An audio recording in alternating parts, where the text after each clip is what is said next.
The Omega He Chose. A werewolf romance story.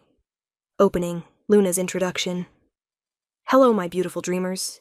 This is Luna, and welcome back to Luna's Romance Audiobooks, where fate is never wrong and true love always finds a way. Tonight's story is special, a tale of forbidden desire, social barriers, and a king who defies every expectation to claim the one woman he's not supposed to want. Picture this. A grand ball filled with the realm's most elegant princesses, all competing for the Alpha King's hand in marriage. But his eyes, and his wolf, have only ever wanted one woman. His Omega maid, the one person in the entire kingdom he's forbidden to choose. So, get comfortable, my dreamers. Dim those lights, and let me tell you about the night everything changed. This is the Omega he chose. Prologue. The scent of home. I shouldn't have been in the ballroom. My place was in the servants' quarters, in the kitchens, in the shadows where Omegas belonged.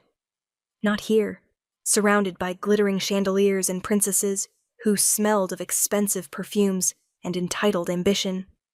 But head housekeeper Marta had sent me to deliver a message, and now I was frozen in the doorway, watching him. Alpha King Cassian Blackthorn stood at the center of the grand hall, devastatingly beautiful in his formal black coat, silver embroidery catching the light. 32 years old and unwed, which apparently threatened the stability of the entire realm. Hence this spectacle, a ball where every eligible princess from every neighboring kingdom had come to compete for his hand. I watched Princess Dominique of the Eastern Territories laugh at something he said, her hand possessive on his arm. Watched Princess Seraphina of the Southern Isles flutter her eyelashes. Watched a dozen other high-born ladies circle him like wolves around prey. The irony wasn't lost on me. Then his head turned, as if he'd sensed something. Our eyes met across the crowded ballroom. Even from this distance I saw his pupils dilate. Saw the flash of gold that meant his wolf had surfaced. Saw the way his entire body went rigid, every muscle locked on me. I knew that look.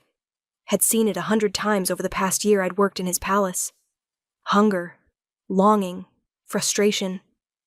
The same things I felt every time I caught his scent. Cedar and smoke and winter mountains. The most intoxicating thing I'd ever experienced. But it didn't matter what we felt. He was an Alpha King. I was an Omega maid. And in our world, that might as well be different species. I turned and fled before anyone noticed where his attention had gone. I didn't know that in 3 hours everything would change. That the ball meant to find him a suitable princess would end with him claiming the most unsuitable woman in the entire kingdom. Me. Chapter 1. The Invisible Omega. Honestly, Isla, you look like you've seen a ghost. My friend Clara, another Omega maid, cornered me in the servants' hall. What happened? Nothing. I busied myself folding the linens I'd been sent to retrieve. Just the ballroom is overwhelming. All those pompous princesses? Clara snorted. I don't envy His Majesty tonight. They'll be throwing themselves at him like starving wolves at a deer.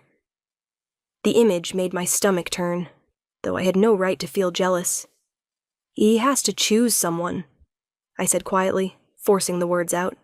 The council's been pressuring him for years. An unmated Alpha King is considered unstable. Ridiculous if you ask me. King Cassian is the strongest ruler we've had in generations. Clara leaned closer, lowering her voice. Though between you and me, I think there's a reason he hasn't chosen anyone. My hand stilled. What do you mean? Come on, Isla. Everyone's noticed the way he looks at you. Clara, I'm serious. Last week when you were cleaning the library and he came in, I swear he stood there for 10 minutes just watching you work. And don't even get me started on what happened at the summer festival. I flushed, remembering. The festival where I'd accidentally brushed against him in the crowd, where his hand had caught mine for just a moment, where the mate bond had snapped into place so powerfully I'd nearly collapsed. I'd run. He'd let me go. Because we both knew it was impossible. It doesn't matter, I said firmly. He's a king. I'm a maid. End of story. But if you're mates... There's no proof of that. Lie. Complete lie. We both felt it, but neither of us had acknowledged it aloud.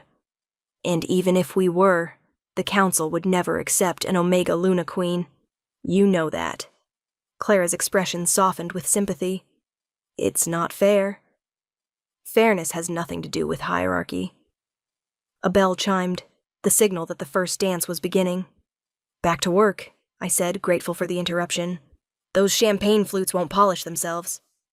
But as I walked toward the kitchens, I couldn't shake the memory of his eyes finding mine across the ballroom, the way his wolf had recognized mine, the way everything in me had screamed mate, mine, ours.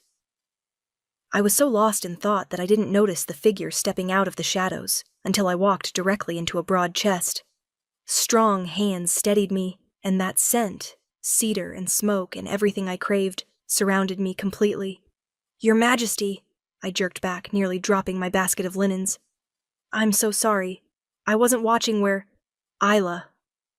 Just my name, spoken in that deep voice that sent shivers down my spine. We need to talk. You should be at the ball. The princesses can wait. His jaw was tight, golden eyes blazing in the dim hallway. Please, 5 minutes.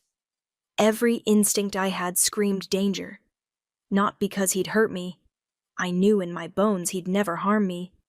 But because 5 minutes alone with him might shatter the careful control I'd been maintaining for months. Your Majesty, it's not appropriate. I'm aware. His hand still rested on my arm, thumb tracing small circles that made my Omega Wolf whine with pleasure. When has anything between us been appropriate? Exactly, which is why... You're my mate, Isla. The world stopped. I stared at him, my heart thundering so loud I was sure he could hear it. You can't say that? Why not? It's true. He stepped closer, and I was drowning in his scent, in his proximity, in the raw need radiating off him. I've known since the moment you arrived at the palace. One look, one breath of your scent, and my wolf claimed you entirely. Cassian. His name slipped out before I could stop it. Too familiar, too intimate. His eyes flashed molten gold at the sound. Say it again. I can't. You're the king. I'm... Mine. The alpha command in his voice made my knees weak. You're mine, Isla. And I'm done pretending otherwise. The council will never... I don't care what the council wants. The princesses are not you. His hand cupped my face, and I couldn't help but lean into his touch. Do you think I care about political alliances when my mate is scrubbing floors and hiding in servants' quarters? Do you think I can breathe properly when you're near, but I can't claim you? This is impossible, I whispered, even as my treacherous body swayed toward him. Nothing's impossible if I make it law. His thumb brushed my cheekbone. Come to the ball, Isla. Not as a servant, as my guest. I can't, please. The rawness in his voice undid me. Let me see you there, just once. Let me have one dance with my mate before I'm forced to choose someone else. It was foolish, reckless, would cause a scandal that could topple kingdoms.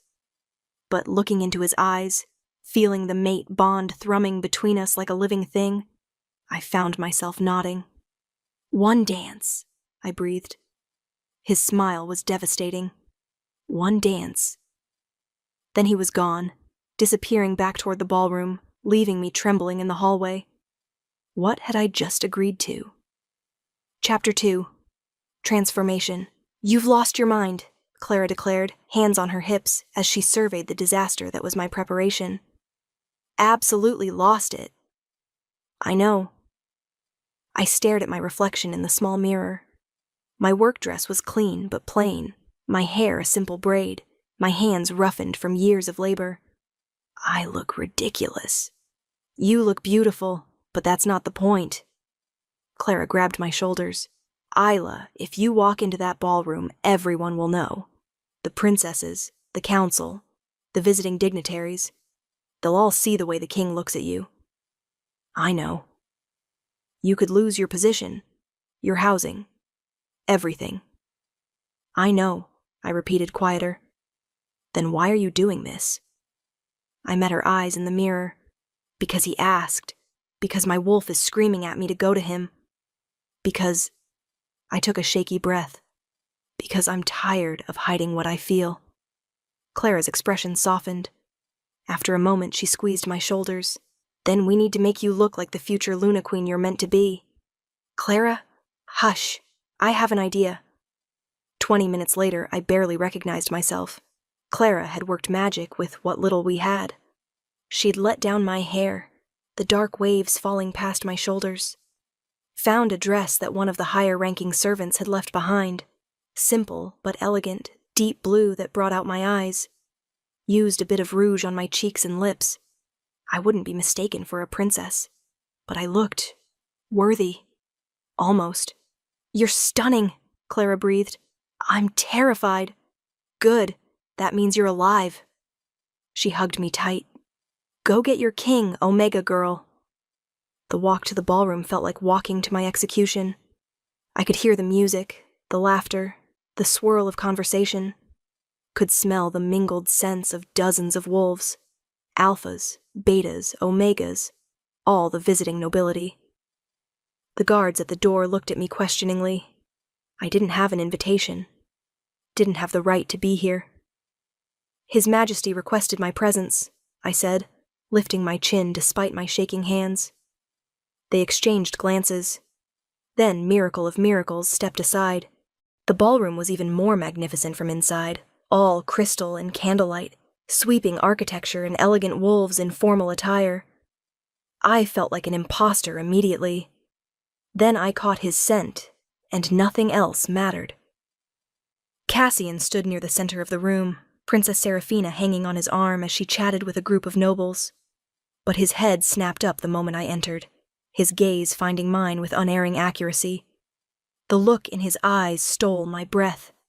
Heat, possession, pride.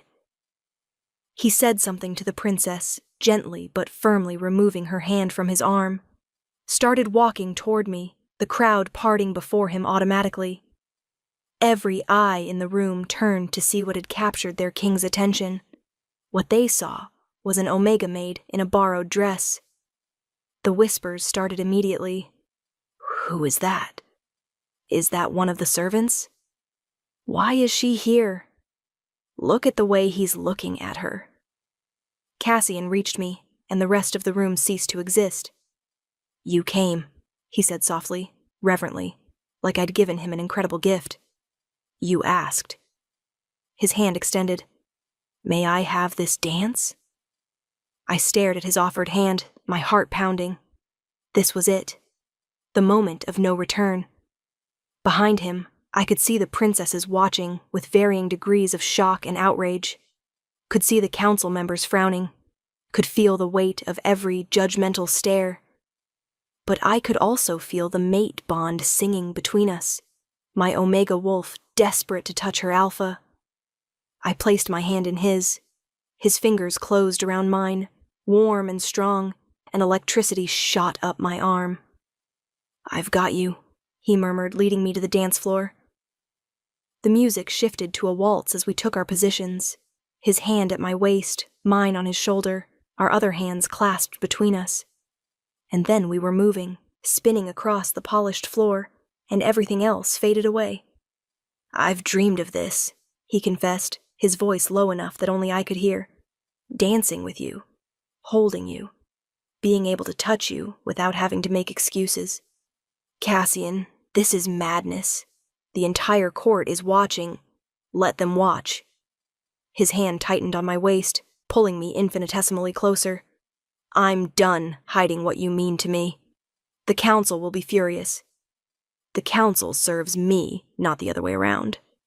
The princesses are not my mate. His eyes bored into mine, golden and intense.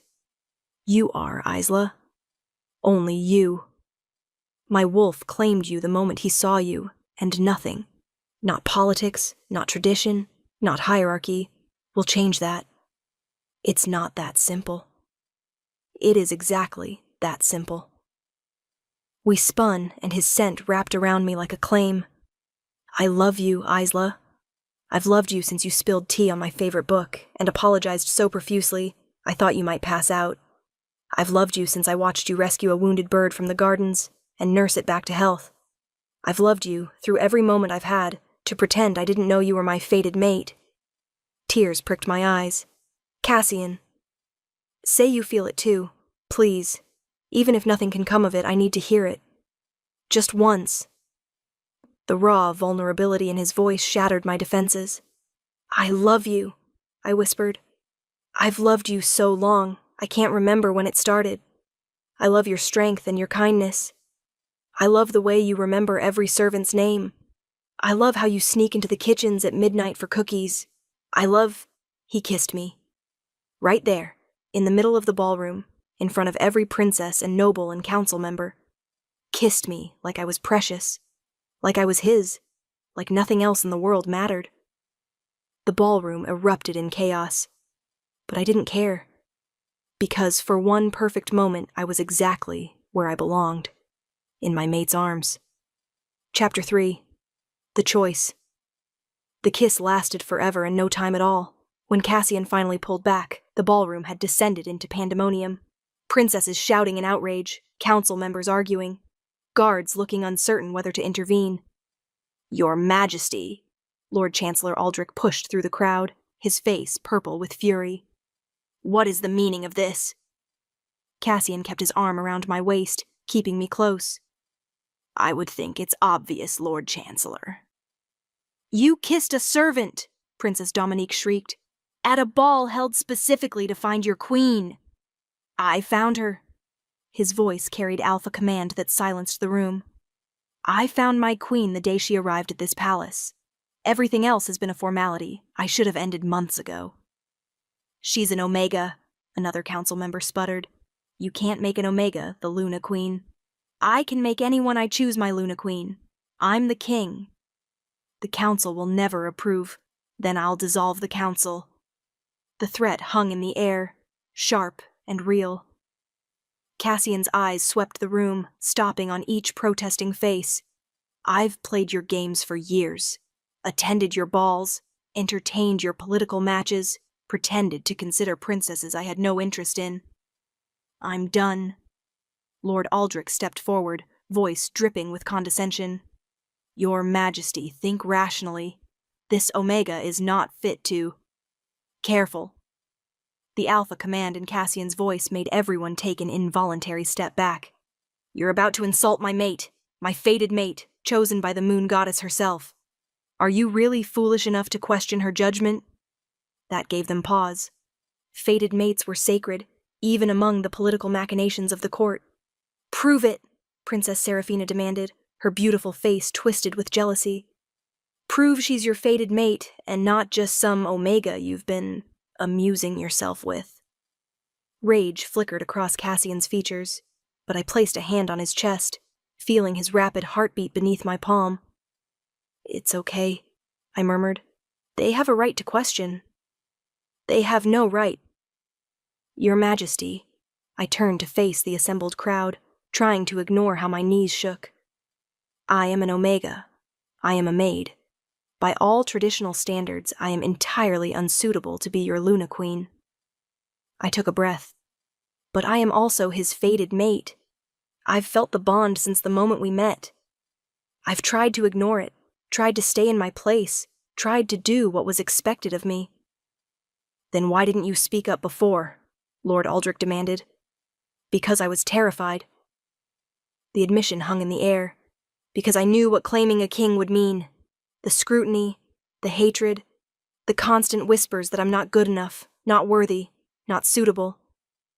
I lifted my chin. But tonight my mate asked me to dance, and I'm done hiding. Pretty speech, Princess Dominique sneered, but words don't prove a mate bond.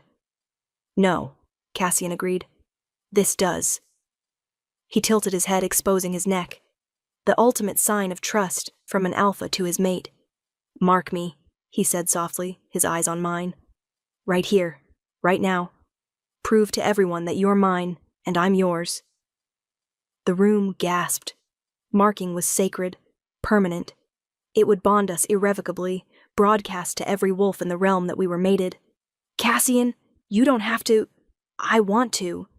I should have done this months ago. His hand cupped my face. Mark me, Isla. Claim me as yours. Let everyone see that the moon goddess chose you for me. My omega wolf surged forward, desperate, needy. The instinct to mark, to claim, to complete the bond was overwhelming. But I hesitated. If I do this, there's no going back. They'll hate me. They'll make your life difficult. They'll adjust or they'll leave. His thumb brushed my lower lip. You are my choice, Isla. Not because of politics or alliances or bloodlines, because you're you. Because you're kind to wounded birds, and you make terrible jokes when you're nervous and you blush every time I catch you staring at me. I don't stare. You absolutely stare. His smile was soft, and I love it. I love you.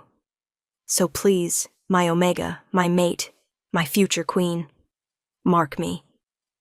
The bond between us pulsed, golden and perfect. I rose on my tiptoes, my lips brushing his jaw, trailing to the spot where his neck met his shoulder. I love you, I whispered against his skin. Then I bit down. The marking was instinctive, my canines extending, piercing his skin, leaving my claim visible for all to see. Power rushed through me, the bond snapping into place completely, our souls intertwining until I couldn't tell where he ended and I began. Cassian's groan was pure satisfaction, his arms tightening around me. When I pulled back, my mark gleamed on his neck, silver and permanent. His, mine, ours. The ballroom had gone completely silent. Then, slowly, one guard dropped to his knee. Then another. Then Clara, watching from the servants' entrance, her face wet with happy tears. One by one, wolves throughout the room knelt, some willingly, some reluctantly, but they knelt. All except the council members and the scorned princesses. This is an outrage, Lord Aldrich declared. The council will not recognize. Then the council is dismissed. Cassian's voice was absolute authority. Permanently. I'll form a new one. With members who understand that I'm the Alpha King, and my word is law. You can't, I can. I just did. His eyes swept the room. Anyone who has a problem with my choice of mate is welcome to leave. You'll be compensated for your travel, and sent home with all appropriate honors. But you will not remain in my court to undermine my Luna Queen. Princess Dominique drew herself up. This is a disgrace. My father will hear of... Your father will be informed that I've found my fated mate, and the alliance discussions are concluded. Cassian's tone left no room for argument. Safe travels, princess.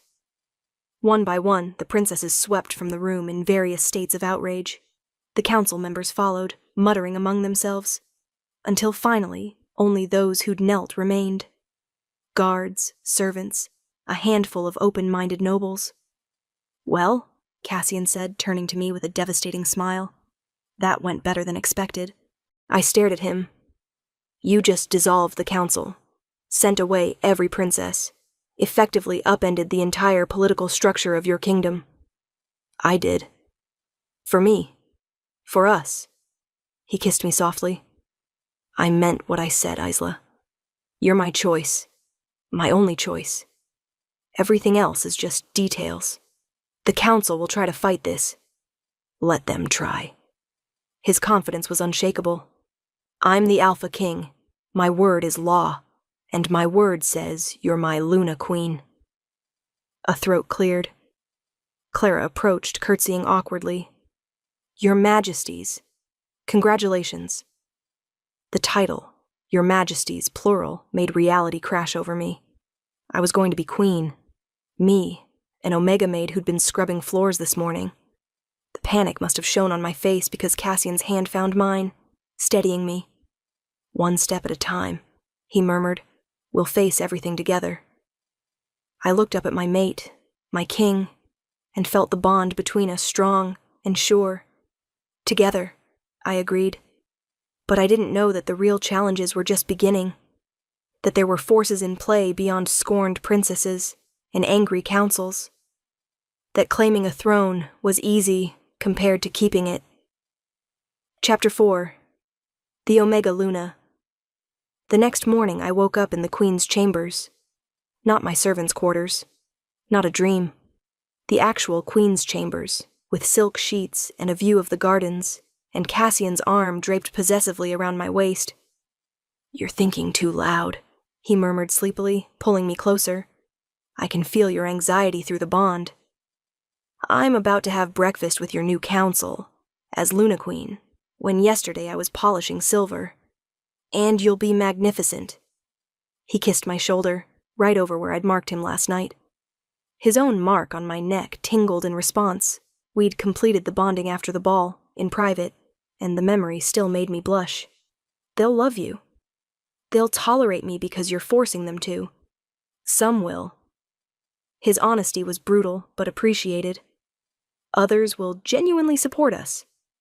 The key is figuring out which is which. A knock at the door interrupted us. "Your Majesties," a nervous voice called. "Lord Regent Thaddeus has arrived for the emergency council meeting." Cassian's jaw tightened. I suppose we can't hide in bed all day. As Luna Queen, I'm fairly certain I'm supposed to discourage that behavior. His laugh was warm against my skin. As Luna Queen, you're supposed to support your king in all things, including strategic bed-based decision-making. That's not how queenly duty works.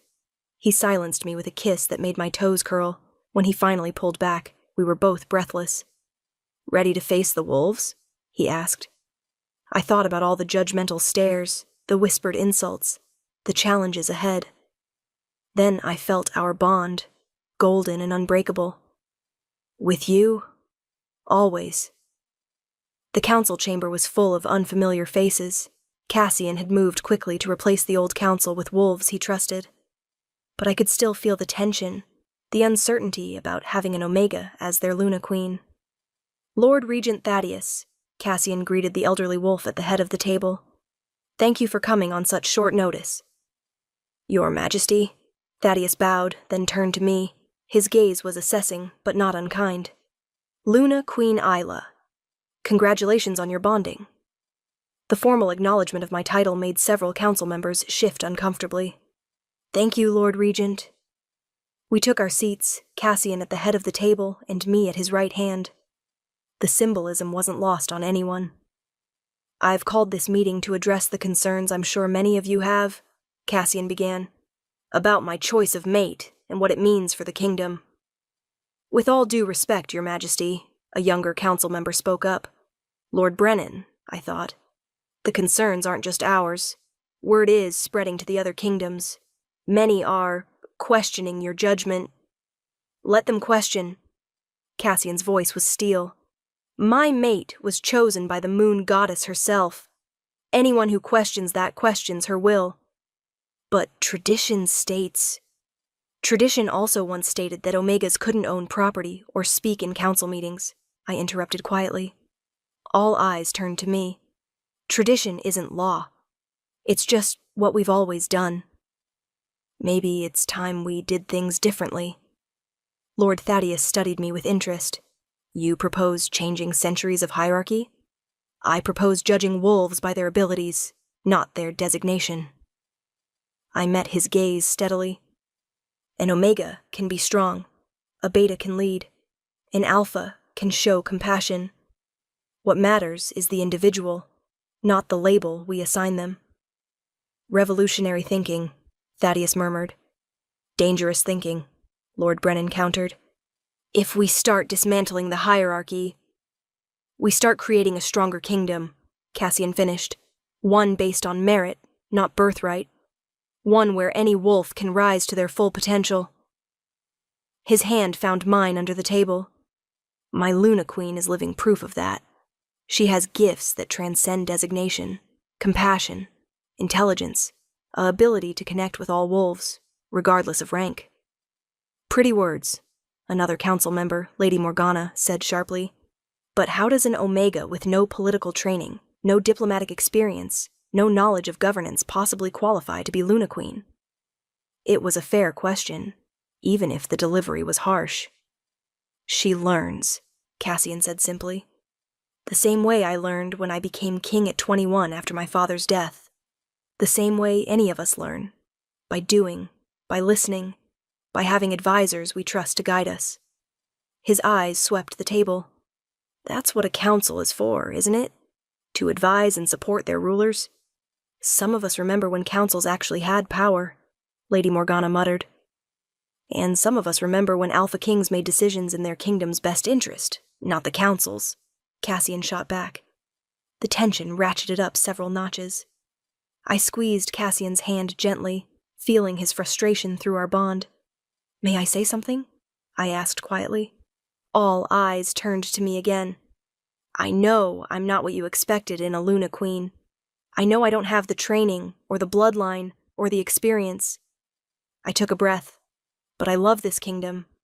I've spent the past year serving in the palace, and I've seen every level of our society. The servants who work themselves to exhaustion, the guards who protect us, the craftsmen who build our world. I've seen struggles the nobility never notices because they don't affect your daily lives. Lady Morgana's expression shifted slightly. I don't claim to have all the answers, I continued, but I do have perspective you're lacking. And I have something else. I have your king's absolute trust, his strength, his protection.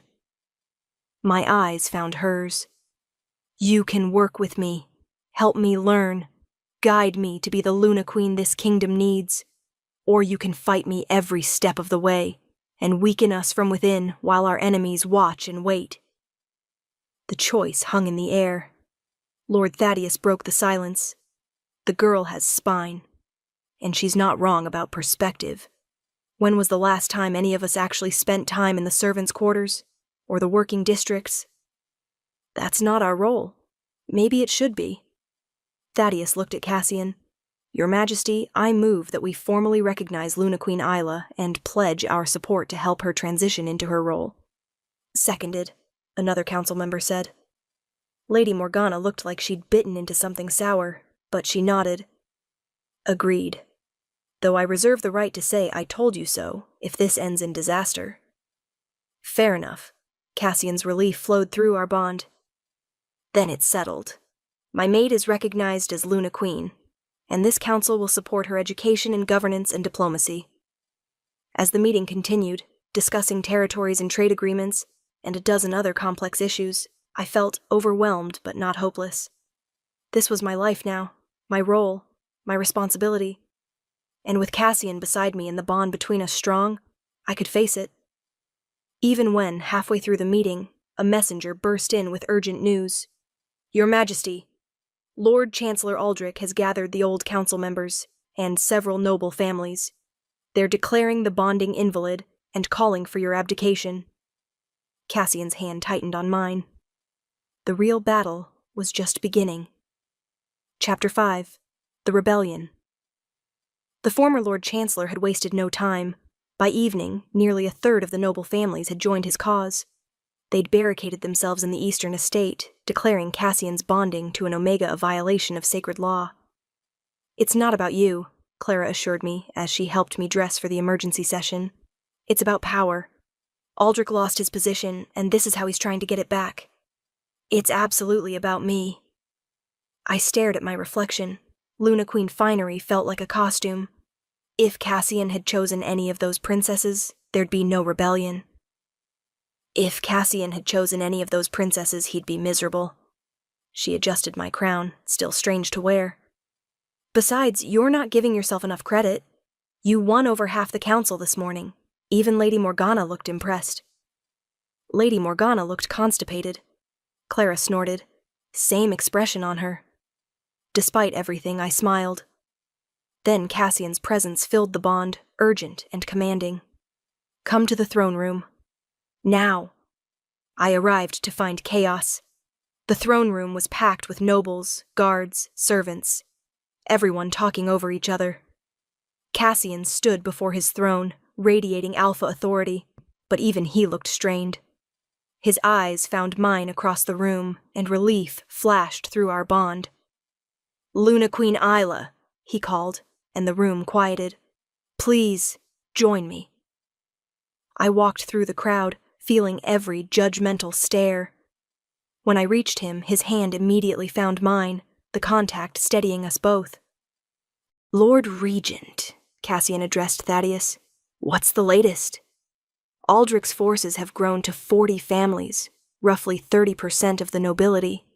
They're demanding you annul the bonding and choose a suitable mate within 30 days, or they'll secede from your kingdom and form their own."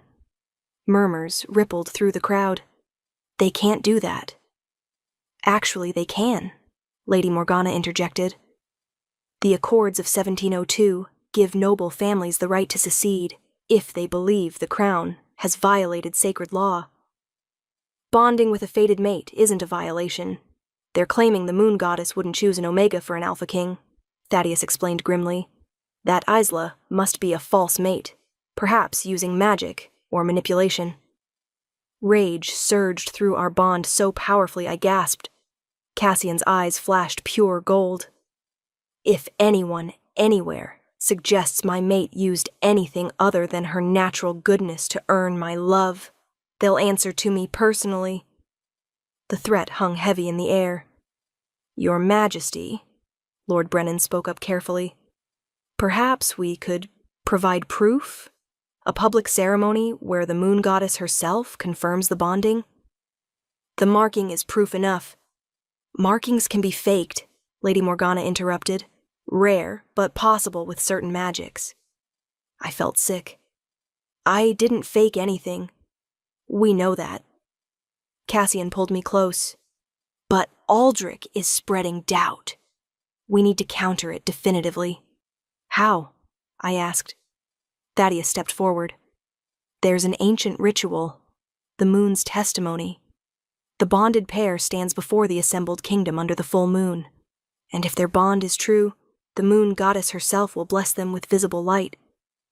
And if she doesn't, then the bonding is declared false and must be dissolved."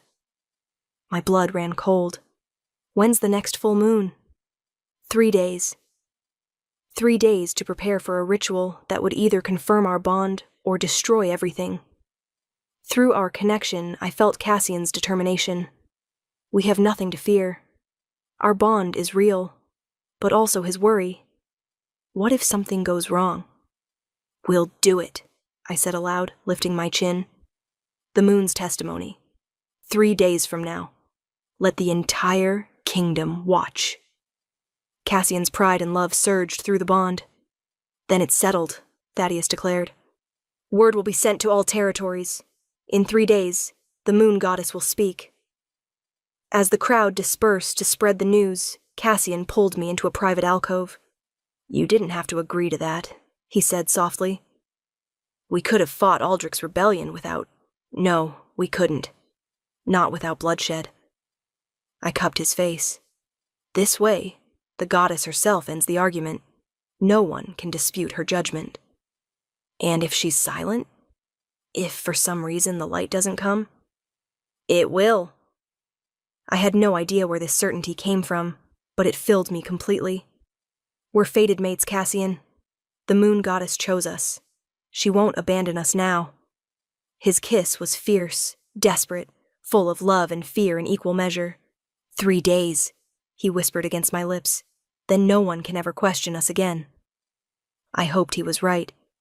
But that night, alone in our chambers, I couldn't shake the feeling that Aldrich had one more trick planned. Something that would make the moon's testimony the least of our worries. Chapter 6. The Poison. The attack came 2 nights before the ritual. I was in the gardens, trying to calm my nerves with a midnight walk, when the scent hit me. Wrong, chemical, burning, poison. I turned to run, but hands grabbed me from behind. A cloth pressed over my mouth and nose, reeking of something sweet and cloying. My wolf roared, but my body went limp. The last thing I heard before darkness claimed me was Cassian's anguished howl through our bond. I woke to the smell of silver and wolfsbane. My eyes cracked open to find myself in a stone cell, wrists bound with silver chains that burned my skin. Every breath hurt, every movement agony. Awake, I see. Lord Aldrich stepped from the shadows, his expression cold. Good.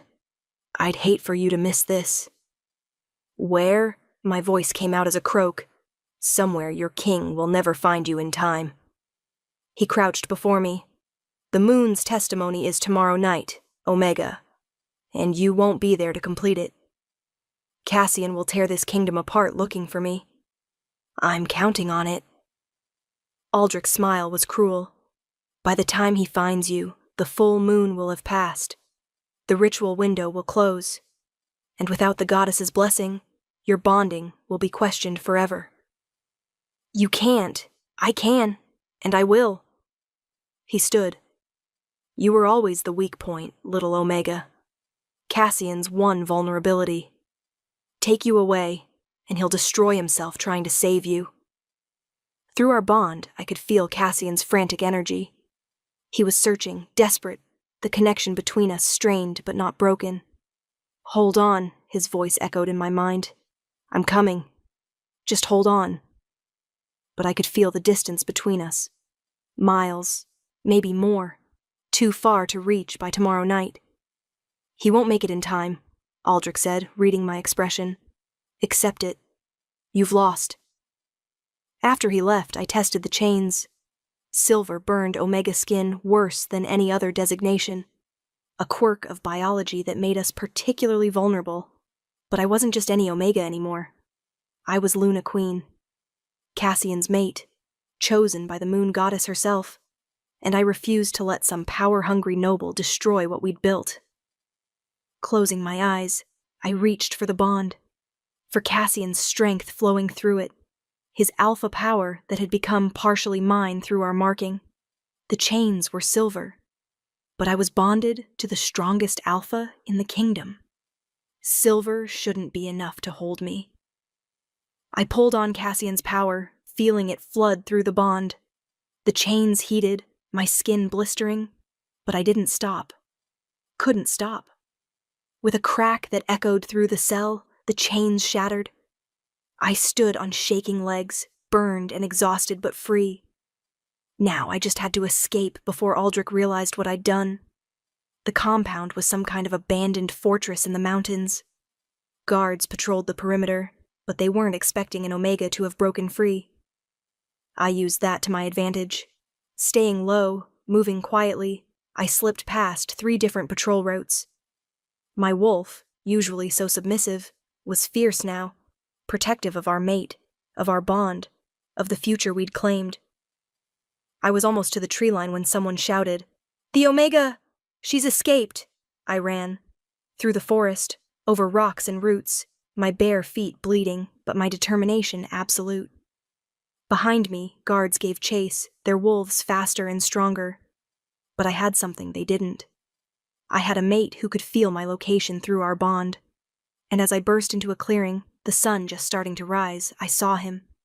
Cassian, in his massive wolf form, leading what looked like the entire royal guard.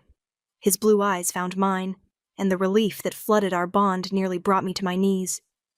Then he was shifting, running to me in human form, catching me as I collapsed. "I've got you," he whispered fiercely, his hands gentle despite his rage. "You're safe. You're safe. Aldrich, the ritual. I know. We have time." His arms tightened. "We have time, Isla. The moon doesn't rise until tonight." Behind us, his guards were capturing Aldrich's men. The rebellion was over. "How did you find me?" I asked, my voice weak. "The bond. It's stronger than any poison or distance." His forehead pressed to mine. "You're my mate. I'll always find you." As the sun rose fully, I saw Aldrich being dragged before us, defeated. "You've committed treason," Cassian said coldly, "kidnapping the Luna Queen, attempting to sabotage a sacred ritual, rebellion against your rightful king. She's not Luna Queen. She is." Cassian's alpha command was absolute, and tonight, the moon goddess will prove it to everyone. Aldrich's expression crumbled as he realized he'd lost. "Guards," Cassian ordered, "take him to the cells to await trial.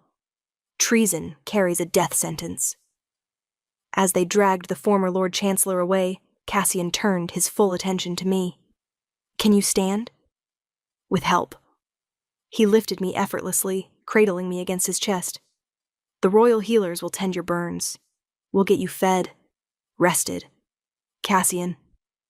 I cupped his face, feeling the tremor in his hands. I'm okay. We're okay. You could have died. His voice cracked. If you hadn't broken free, if I hadn't found you in time. But you did, because we're bonded, because the moon goddess chose us. I kissed him softly. Have faith. His answering kiss was desperate, claiming, full of residual fear and overwhelming relief. Tonight, he promised against my lips. Tonight we prove to everyone that nothing can break what we have. I believed him. And as the full moon rose that evening, the entire kingdom gathered to watch. I stood beside my king and faced our destiny together. Chapter 7. The Moon's Testimony.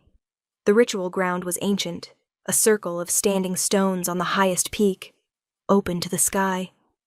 Every wolf in the kingdom who could make the journey had come, packing the mountainside with thousands of witnesses. I stood in the center of the circle, Cassian beside me, both of us dressed in ceremonial white.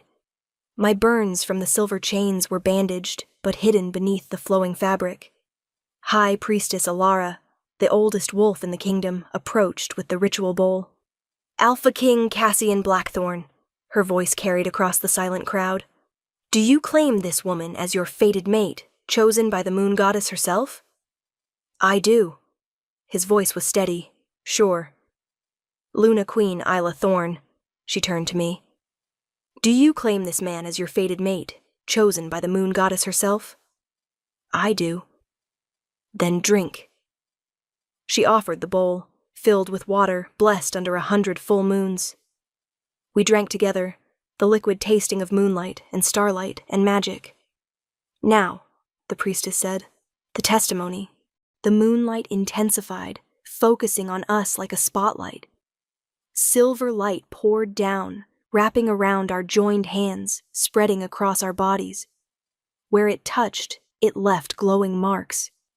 Intricate patterns that traced the mate bond connecting us. They spiraled up our arms, across our chests, over our hearts. Beautiful, undeniable, sacred. The crowd gasped. The moon goddess has spoken, the priestess declared, her voice awed. The bond is true. All hail Alpha King Cassian and Luna Queen Isla, blessed by the goddess herself. All hail, the crowd echoed, thousands of voices raised in acceptance. But the moonlight wasn't done. It pulsed once, twice, then expanded outward from us in a wave of silver energy. Every wolf it touched felt it, the absolute certainty of our bond, the undeniable truth of the goddess's choice. When it faded, the glowing marks on our skin remained, permanent proof that we were fated mates. Cassian pulled me into his arms, and the crowd erupted in cheers. We did it, I breathed against his chest. You did it. He pulled back to look at me, his eyes wet. You were so brave, breaking free from Aldrich, surviving the silver, trusting the goddess even when everything was against us. I had faith in us. So did I. His kiss was gentle, reverent. My Omega, my mate, my queen. The titles that had once seemed impossible now felt right. As the celebration began around us, nobles who'd questioned our bond now approached to offer congratulations and pledges of loyalty. Even Lady Morgana looked grudgingly impressed. Well, she said curtly, I suppose the goddess knows what she's doing after all. Most of the time, I agreed, which earned a surprised laugh from her. Lord Thaddeus bowed deeply. Luna Queen Isla, you've proven yourself worthy 100 times over. This kingdom is blessed to have you. The acceptance washed over me like a warm wave. Later, as the moon reached its zenith, Cassian and I stood at the edge of the ritual ground, looking out over our kingdom. What are you thinking? He asked softly. That a year ago I was an Omega maid who thought she'd spend her life in service. I leaned into his warmth. Now I'm Luna Queen, bonded to the love of my life, with an entire kingdom to help guide and protect. Regrets? Not even one. I turned to face him. You. My only regret is that I didn't claim you the moment I saw you. His hand slid into my hair. I wasted months we could have spent together. We have forever now. Forever, he agreed. And I plan to spend every moment of it showing you exactly how much you mean to me. His kiss was a promise, a claim, a benediction. When we finally pulled apart, he rested his forehead against mine. Thank you, he whispered, for being brave enough to let me love you, for being strong enough to become my queen, for being you. Thank you for choosing me, for seeing past what I was supposed to be and loving who I actually am. Always. His arms tightened. You're mine, Isla. My mate, my queen, my everything. Yours, I agreed. And you're mine. The moon blessed us with light as we stood together, two wolves who defied tradition and hierarchy and every expectation to find each other, an alpha king and his omega queen, exactly as the moon goddess had always intended. Epilogue. 2 years later, she has your eyes.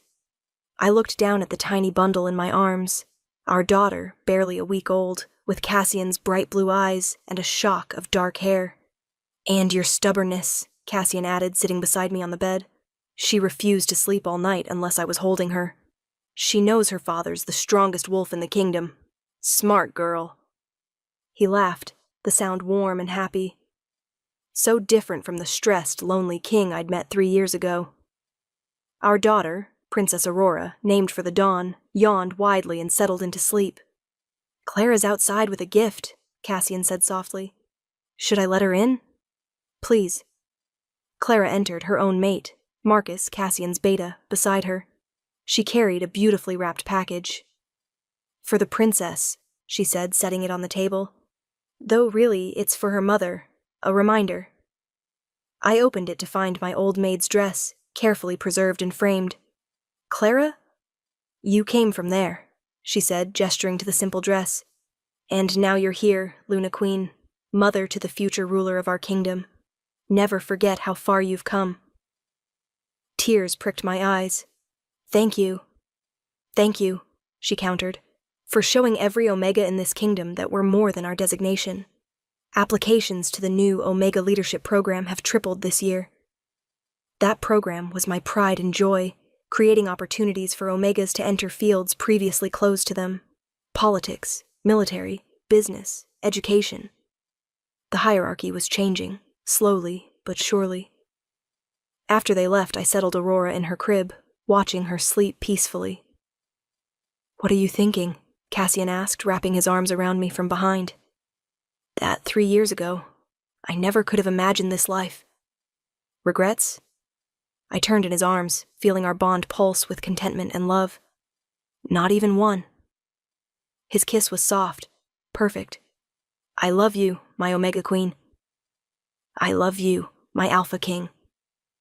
Outside, the kingdom we'd fought so hard to change together thrived. Inside, our daughter slept peacefully, living proof that love could transcend any barrier. And between us, the mate bond glowed eternal. A gift from the moon goddess to two wolves brave enough to choose each other. An Alpha King who'd defied every expectation.